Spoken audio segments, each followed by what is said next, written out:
Hello, स्वागत आहे माझ्या नवीन व्हिडिओमध्ये. आणि आज आहे सॅटरडे.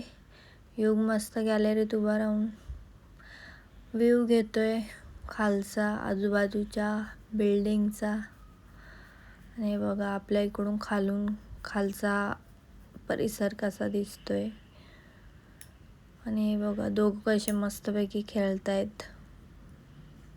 आणि हा आपला रॉनी चाललाय युद्धाला. आणि चला आता जायचं आहे आपल्याला साईंच्या भंडाऱ्याला. आपल्या खालतीच आहे हे बघा, सगळ्यांनी दर्शन घ्या. आपलं पाया पडून झालंय व्यवस्थित. आणि हा इथे आहे साईंचा ऑर्केस्ट्रा. आणि काही क्षणासाठी असं वाटलं खरोखरच साक्षात साईबाबा, स्वामी समर्थ आलेत असं वाटलं. आणि मस्तपैकी महाप्रसादाचा लाभ घेतला. Bye bye.